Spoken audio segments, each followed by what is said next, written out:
Why would a grown woman scream at kids over a basketball game? The question hung heavy in the air as Karen stormed onto the cracked asphalt court, her sneakers screeching against the faded lines. Her face, twisted with indignation, was a mask of entitlement. Her voice a grating bark that silenced the rhythmic thud of the ball. The two teenagers, Jamal and Marcus, froze mid-dribble, their eyes wide with shock. They were just kids 16, lanky, and full of dreams playing a pickup game at their neighborhood court in Eastside. This was their sanctuary, a place where the world's noise faded into the swish of the net. But Karen, in her oversized tracksuit and with a scowl that could curdle milk, had other plans. She jabbed a finger at them, her voice booming across the empty lot. You little punks think you own this court? My nephew needs to practice, so get lost. The boys exchanged glances, unsure whether to laugh or run. The court was public, free for anyone, yet Karen acted as if she'd bought the place with her attitude. Jamal, the bolder of the two, stepped forward, his voice steady but respectful. Ma'am, we're just playing. There's room for everyone. Karen's eyes narrowed, her lips curling into a sneer. Don't ma'am me, kid. I know you're type troublemakers who think they can do whatever they want. Clear out, or I'll call the cops. Marcus, quieter and more cautious, tugged at Jamal's sleeve, whispering, Let's just go, man. She's crazy. But Jamal wasn't backing down. This court was where he'd learned to dream, where he'd sunk his first three-pointer, where he'd promised his late brother he'd make it to college on a scholarship. Karen's threats weren't just words, they were an attack on something sacred. The air grew thick with tension as Karen planted herself in the middle of the court, arms crossed, daring them to defy her. A few neighbors peeked from their porches, drawn by the commotion but too wary to intervene. Karen's nephew, a scrawny kid named Timmy, stood awkwardly behind her, clutching a basketball and looking mortified. He didn't want this fight any more than the boys did, but Karen wasn't here for him. She was here to dominate, to assert her will over anyone who dared cross her path. Her voice rose again, laced with venom. You think you're tough, huh? I'll make sure you never set foot on this court again. The threat landed like a punch, and Jamal's fists clenched, his heart pounding with a mix of fear and defiance. Then, from the edge of the court, a new figure emerged. Coach Harris, a grizzled former player who ran the local youth league, stepped onto the asphalt. His presence was commanding, his broad shoulders and calm demeanor a stark contrast to Karen's bluster. He'd been watching from the sidelines, his whistle dangling from his neck, his eyes sharp with disapproval. What's going on here? He asked, his voice low but firm, cutting through Karen's tirade like a blade. Karen spun around, her face reddening as she sized him up. These kids are hogging the court, she snapped. My nephew deserves to play, and they're refusing to leave. Coach Harris raised an eyebrow, glancing at the boys, then at Timmy, who looked like he wanted to disappear. That's so? He said, his tone deceptively calm. Jamal seized the moment, his voice steady despite the knot in his stomach. Coach, we were just playing. She came out of nowhere, yelling at us to leave. This is a public court. Marcus nodded, finally finding his voice. Yeah, we offered to share, but she just started screaming. Karen's face twisted with fury, and she took a step toward the boys, her finger jabbing the air. Don't you dare lie about me. I know you're kind disrespectful. Entitled brats who think they run this neighborhood. The accusation stung, and Jamal's jaw tightened. He wasn't just defending himself now, was defending his pride, his community, everything he'd fought for. Coach Harris raised a hand, silencing the argument. His eyes locked onto Karen's, unyielding. Ma'am, I've been running games on this court for 20 years. This first come, first serve. These boys were here first. If your nephew wants to play, he can join them. Karen scoffed, her voice dripping with disdain. Join them? My Timmy doesn't play with street kids. He's got a private coach, and he needs this court. Coach Harris didn't flinch. Then you can wait your turn, or you can leave. The challenge hung in the air, and for a moment, the court was silent, the only sound the distant hum of traffic. Karen's eyes widened, unaccustomed to being challenged. This was her moment to double down, and everyone knew it. But then, a twist, a sharp, unexpected jab to the heart of the conflict. Timmy, the nephew, stepped forward, his voice trembling but clear. "Aunt Karen, I don't even want to practice right now. Can we just go home?" His words were a betrayal, a crack in Karen's armor. Her face froze, caught between shock and humiliation, as her own nephew undermined her crusade. The neighbors watching from their porches stifled gasps, and even Jamal and Marcus exchanged surprised glances.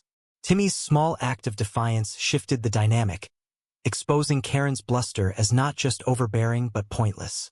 She wasn't fighting for her nephew, she was fighting for her own ego. Karen's composure cracked, her voice rising to a shrill pitch.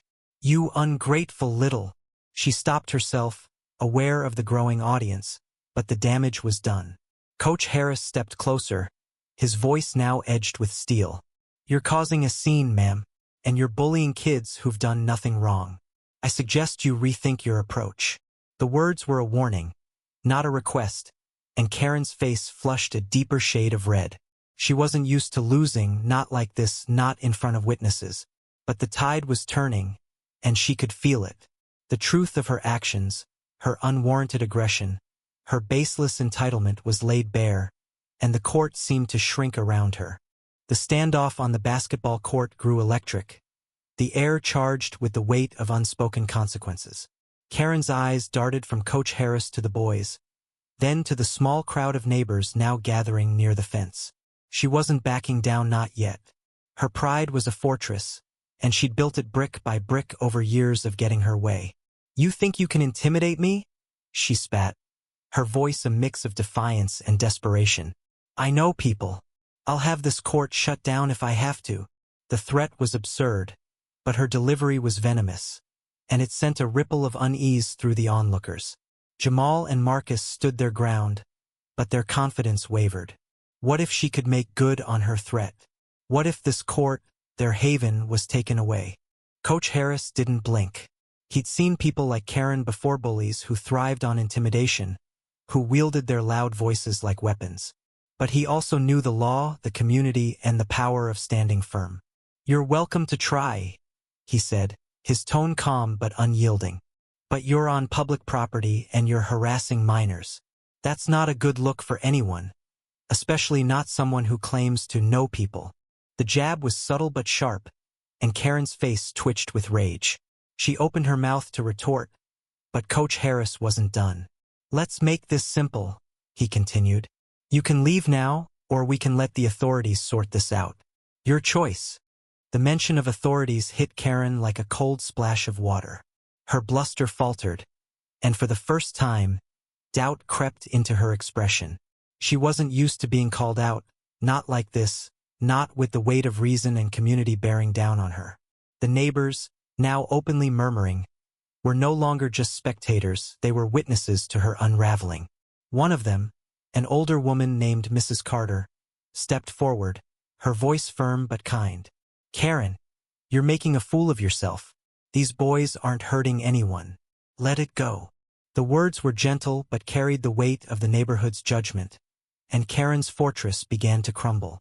But Karen wasn't ready to surrender. She turned on Mrs. Carter, her voice a snarl.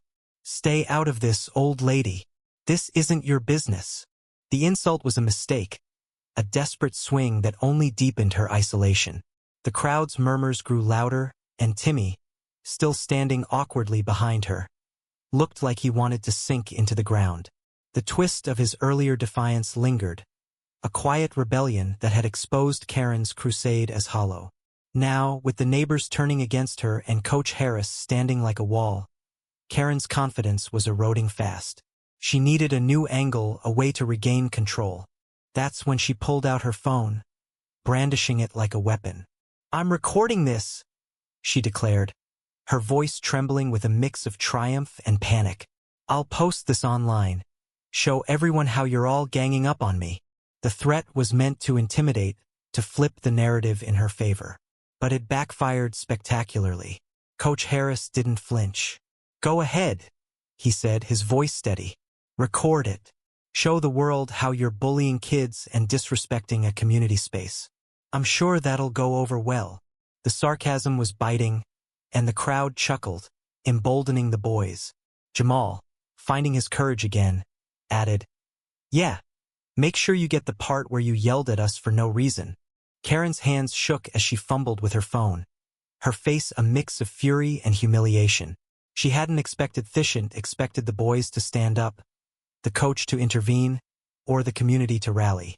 Her plan to dominate the court was unraveling, and the recording she'd hoped would save her was now a liability.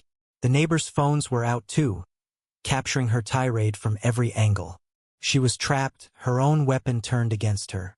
The confrontation reached its peak as Coach Harris took a step closer, his voice dropping to a low, deliberate tone. "You've got one last chance to walk away with some dignity. Take it." For a moment it seemed like she might.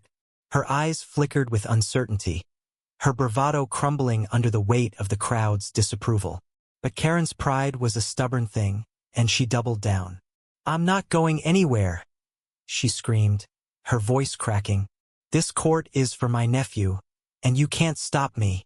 It was a desperate stand, a last gasp of defiance, but it was also her undoing. Coach Harris nodded, almost sadly, and pulled out his own phone. "All right," he said. "Let's see what the police have to say about this." The words were a hammer blow, and Karen's face went pale. The crowd fell silent, the tension so thick it was almost suffocating. The call to the police was the turning point, the moment when Karen's world began to collapse. She'd pushed too far, crossed too many lines, and now the consequences were closing in. The neighbors watched, some with pity, others with grim satisfaction, as Coach Harris spoke calmly into his phone, explaining the situation with the precision of someone who knew the system.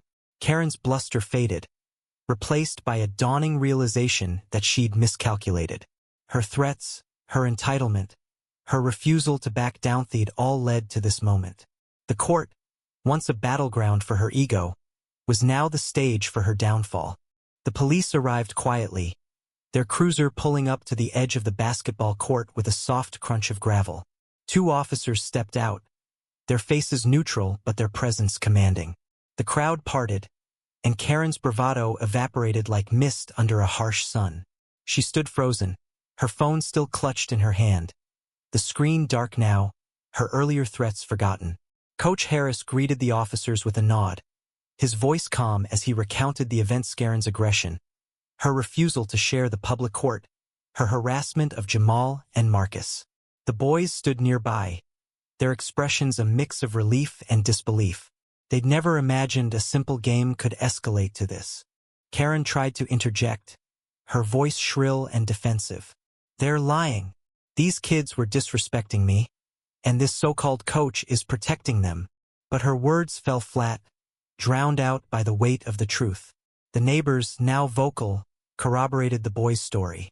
Mrs. Carter, her voice steady, described Karen's insults and threats. Even Timmy, her nephew, mumbled a quiet confirmation when the officers asked him what happened, his eyes fixed on the ground.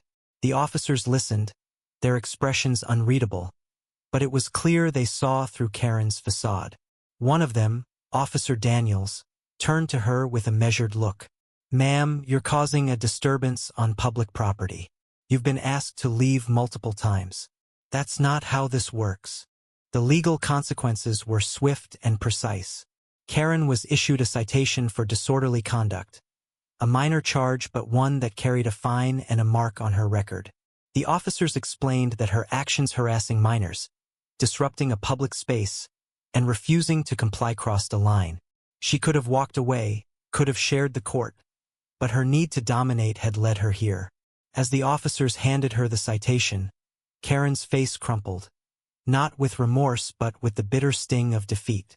She'd come to the court to assert her power, but she was leaving in disgrace, her nephew trailing behind her, silent and ashamed. The crowd dispersed as the cruiser pulled away, Karen's figure shrinking in the distance.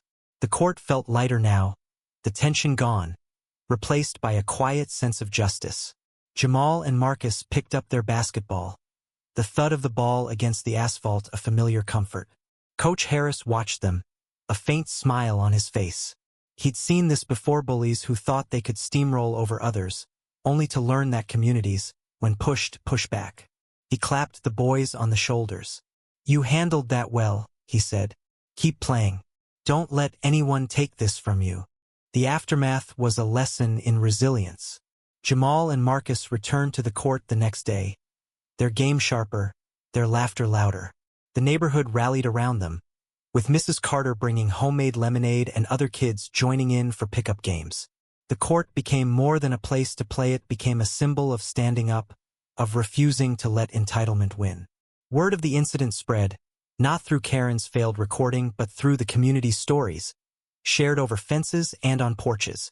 It was a reminder that no one, no matter how loud or self-righteous, could claim what belonged to everyone. For Karen, the lesson was brutal but necessary. The citation was just the start. Her reputation in the neighborhood was shattered. People who once tolerated her now avoided her, her name synonymous with the day she overstepped and lost.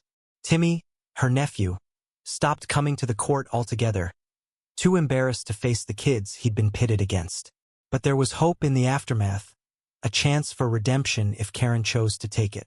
She could learn from this, could see the value in community over ego, but that was a path she'd have to walk herself.